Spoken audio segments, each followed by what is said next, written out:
Hello, I'm back. Whether you guys like it or not. I uh I kind of was thinking about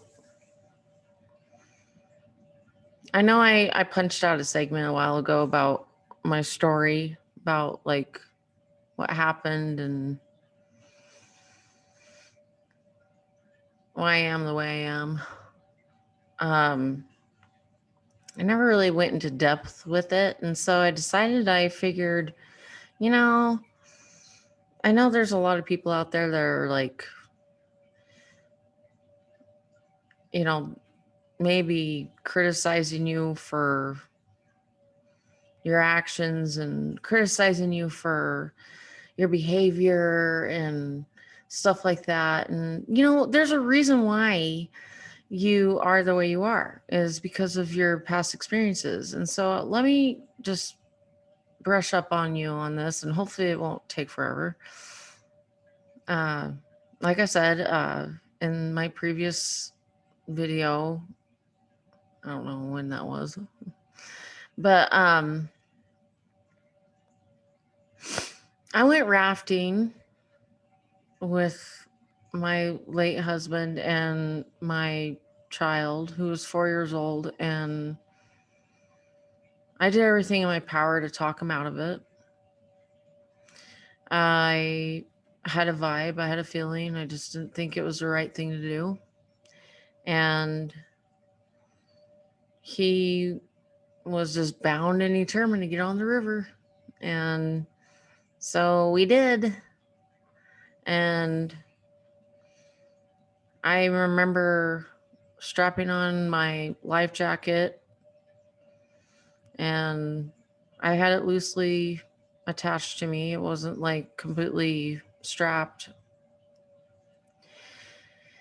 Christopher wore, which is my son who passed away, he wore Emma's life jacket that I got at Walmart like years ago because that's what he wanted to wear. And we were floating down the river, and the last words I heard from Christopher was, "This is fun." And the last words I heard from Travis was, "Hold on." I held on. They didn't. And they went one way, I went the other. I held on to the ropes of the raft. I kept going in and out of the water. And while I was going in and out of the water, I strapped my life jacket tighter. I was, using the straps, tighten them along my side. And I just kept holding on to the boat until something told me to let go, and I did. And so I dove down into the water, and just a little backtrack there. Uh, Travis's was a fish. Like he should have been like a professional diver. I mean, like he knew how to swim. He knew how to do all that. And I can't swim worth shit. So I ended up getting out from under that boat and swimming a quarter mile down to an island and holding onto a branch, and looked to my left and saw Travis holding Christopher like right up here, and they're both screaming for help, and Travis's head was gushing with blood, and I automatically wanted to go after him and try and rescue him and try and help him and try and make sure at least they're okay. And but there was a force, something something told me not to go there. Something told me to stay put. I don't know what it was. Maybe a guardian angel? I don't know. But I stayed put. And eventually, after realizing that they went downriver and not hearing their voices anymore, is when I started screaming for help. And I screamed and screamed and yelled and screamed. There was houses on the other side. And finally, two people came down. And because of the rapids were so swift and loud, I couldn't hear them. We ended up doing sign language. So I could actually hear them, but they couldn't hear me. Oh, wait, it's the other way around. We couldn't hear each other, basically. But they were asking me if I was okay and if I was alone. And I said no. And they wanted to know how many people were with me. And I said, I did this. I said two and pointed that direction. And that's when I saw the one person on the phone calling, like, probably 911 and getting emergency services, there as soon as possible.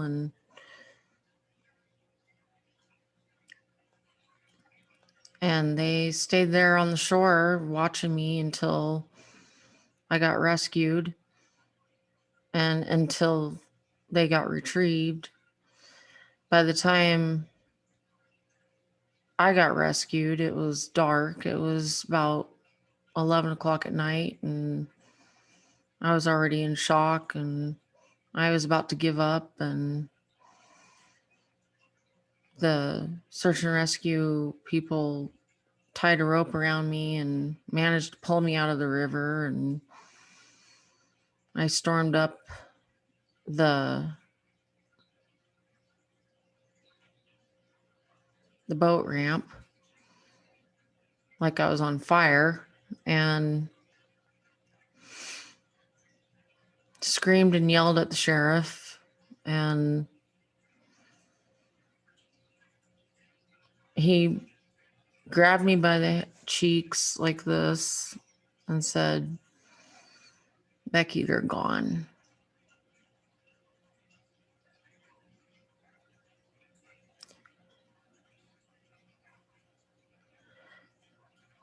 And I fell down to my knees,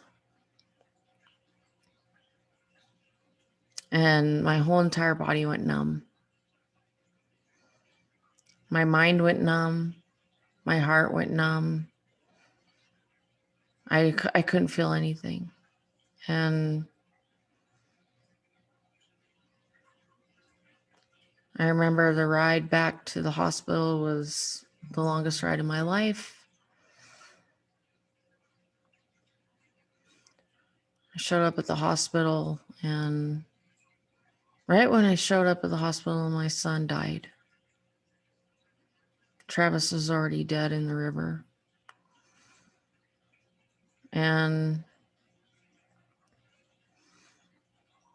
they asked if I wanted to see him, and I said no.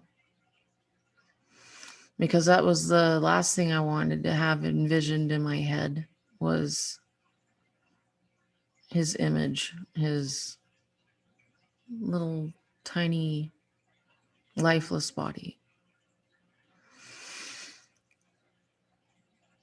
So I guess what I'm trying to say is we all have stories. We all have pasts. We all have, I know I'm like, I think the light is really bright in here. We all have stories and pasts, and,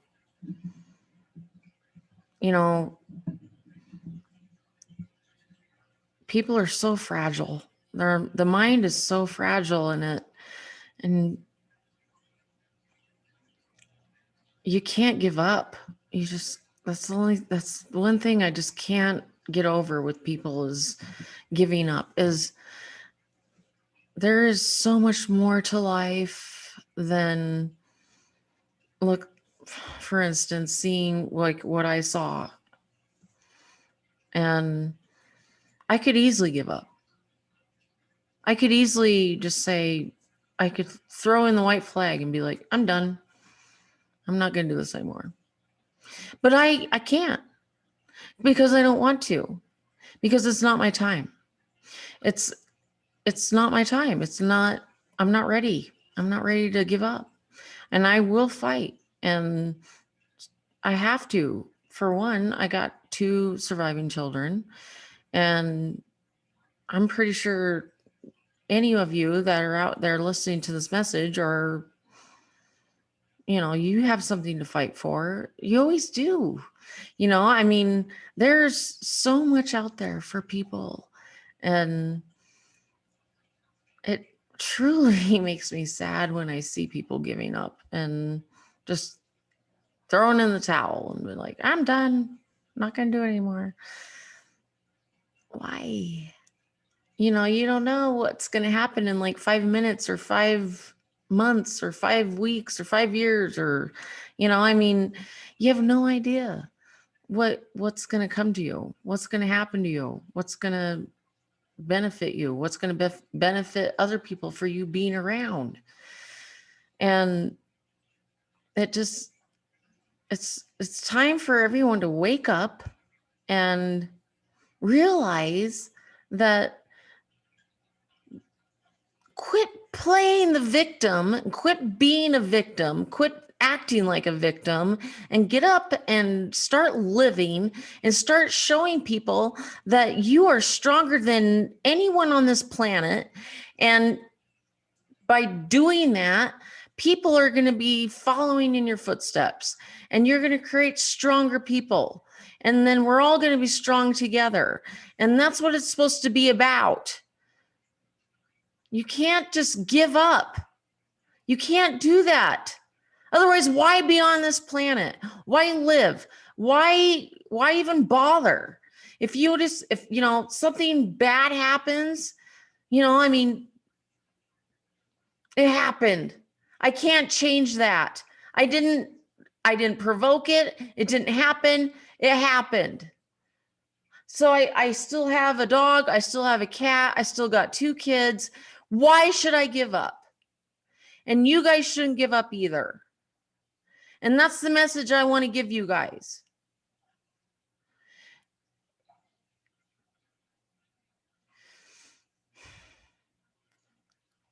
I wanted to relay that message to you guys, and I wanted to let you know that I will come and find you and kick your ass if you do give up. If you are actually one of my followers, I will seriously, personally kick your ass, because no, you can't give up. You have to keep going. And for good reasons, though, because there's a reason why you're here. There's a reason why you're still walking on this planet. There's a reason why you're still breathing. There's a reason why you're still talking. There's a reason why you get up out of bed and take a shower and go and do your daily thing, be it whatever it is. And it's also okay to sleep all day sometimes. I mean, we all have those days. I mean, obviously, I need it.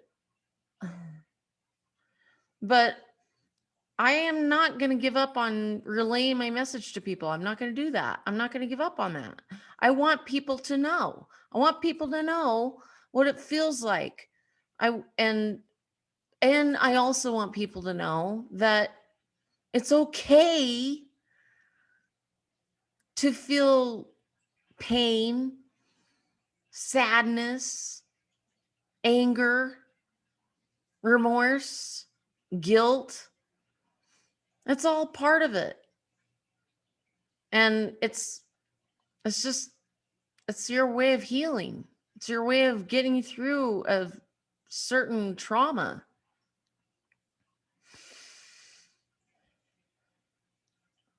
And this is a big step for me, getting out there and being public with it. I mean, I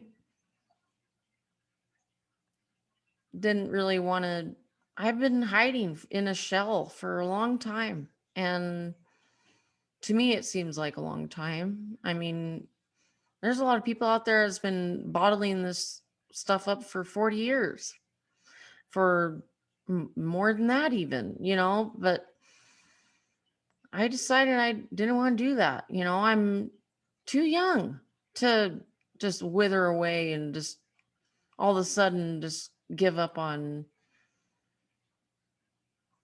cooking dinner and cleaning the house. I'm getting better at that. But my point is you got to just please live. That's all I'm saying. I've exposed a big portion of my heart to you guys. Whether you however you interpret it, it's your decision, it's your whatever. But